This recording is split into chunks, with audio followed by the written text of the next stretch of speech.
Good morning, gentlemen.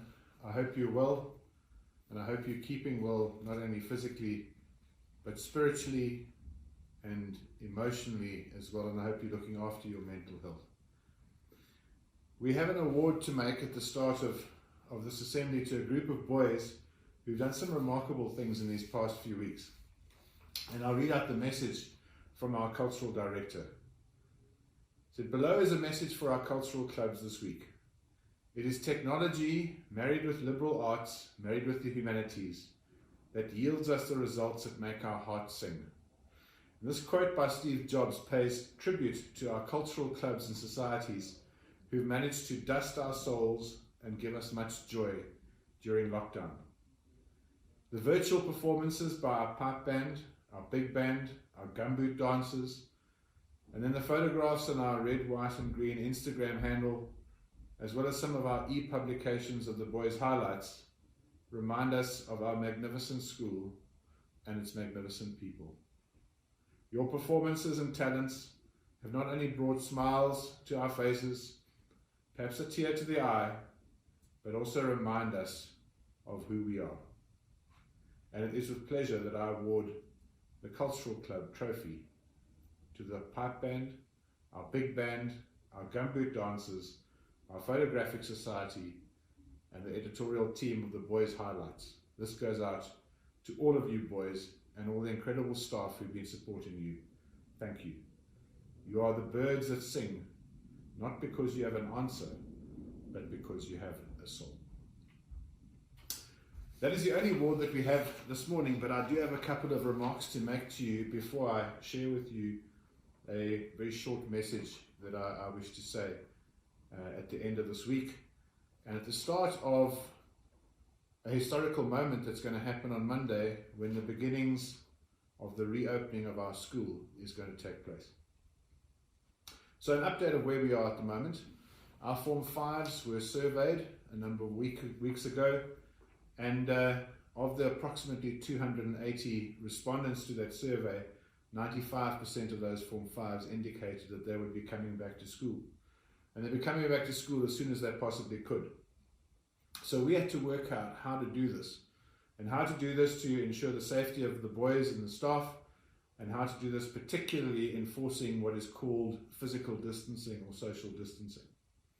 And so what we've done is we've split the school into two different schools, and we're going to call them School A and School B.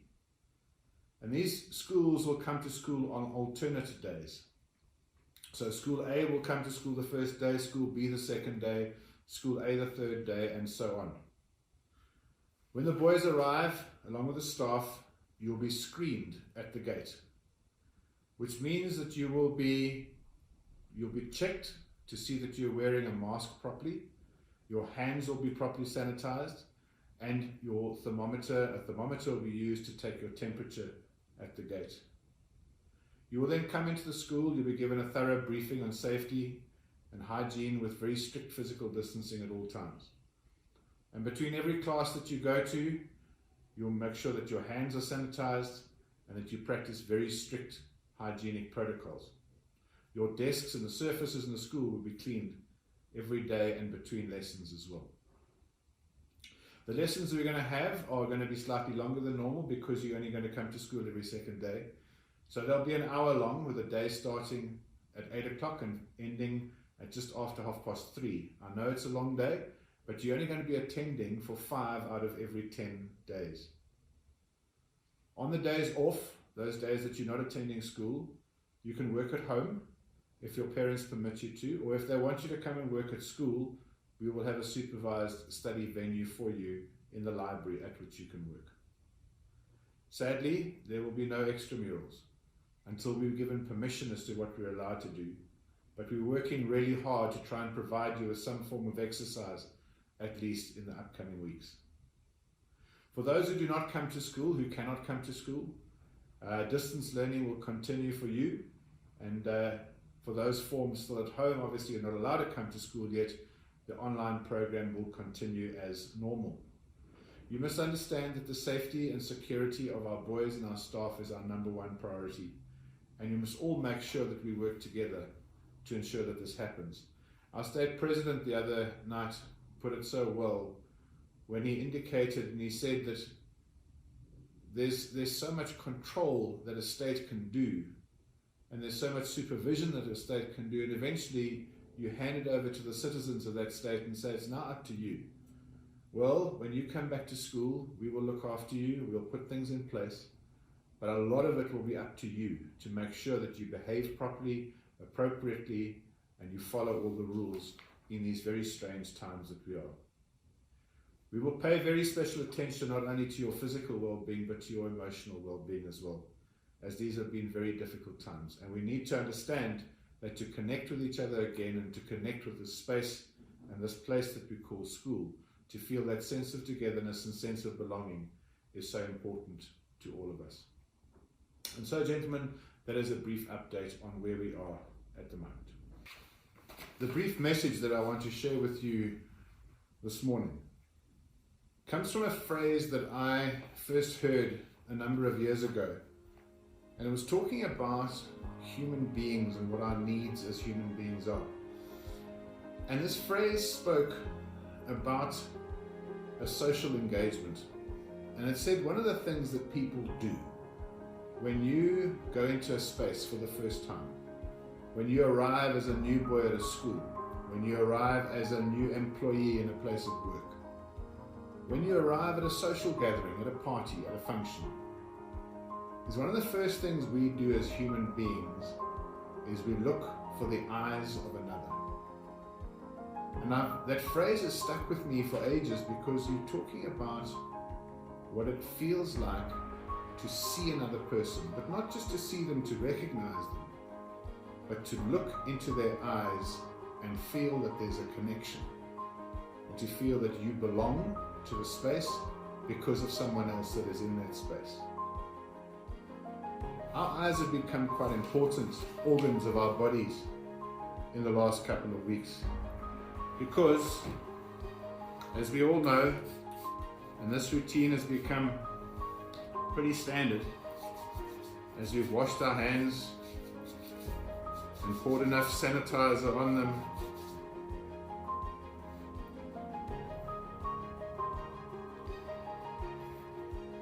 and then worn our masks, the only organs that we can see now on our face are our eyes and our ears. That one part of our body that we often use to communicate, our mouths, is now gone. He's now hidden. And so I'm going to take this off again now, which is not what you're supposed to do. But I am going to talk a little bit now about the eyes. The masks that we wear muffle much of the sound that we have, but they also hide something, and we've spoken about how much of communication is verbal and how much of communication is hidden, and it is hidden through the expressions that we have in the body language that we have. So it's not a direct form of communication, but an indirect form of communication. And you know that if you talk to someone and you see their mouths tighten slightly, that they might be registering some kind of disapproval without actually saying anything. We also know that someone's mouth might just start be curling up at the edges at the beginning of a smile, or it might be in a full-blown laugh, a guttural laugh of absolute pleasure at something. And so all these expressions that you get from the bottom part of our face are now hidden with our masks. And so I ask you in this time to be sympathetic to each other and to understand that our communication is going to have to be quite clear. And I ask you to try and communicate by looking into people's eyes and reading from those eyes what you can. There are many words that have been written about the eyes and the important part that they play in our communication, and perhaps more than ever before are those words so apt and true. The eyes are often called the window to the soul. And there was a quote from a gentleman called Samuel Richardson who said, "Where words are restrained, the eyes often talk a great deal." So don't underestimate the communication that you have with your eyes, talking to each other, seeing each other. And when I talk about seeing each other, I talk about really looking at each other, because that is how we're going to be for quite a while as we wear our masks to try and protect ourselves and to try and protect you. I've chosen a reading this morning from the Gospel according to Luke, chapter 11, verse 33 to 36. No one lights a lamp and then hides it or puts it under a bowl. Instead, he puts it on the lampstand so that people may see the light as they come in. Your eyes are like a lamp for the body. When your eyes are sound, your whole body is full of light. But when your eyes are no good, your whole body will be in darkness. Make certain then that the light in you is not darkness. If your whole body is full of light, with no part of it in darkness, it will be bright all over, as when a lamp shines on you with its brightness. And then I thought I would read to you once again the school prayer. O Lord God of truth, whom to know is everlasting life and to serve is perfect freedom, grant that we may draw near to thee in thought, word, and deed. Inspire us with the love of thy creatures and thy laws, that in all humility and teachableness, with patience and understanding, by honest and earnest labour, we may seek after knowledge as a blessing that cometh from thee. Whether it be our part to teach or learn, to rule or obey, make us feel thy presence in our several duties, filling us with reverence for the beauty and wonder of thy universe, and pouring on us a spirit of justice, gentleness, and mutual goodwill. Thus, by thy grace, may we so use this house of learning, that we may prepare our powers of body, mind, and spirit to advance the good of man and the glory of God.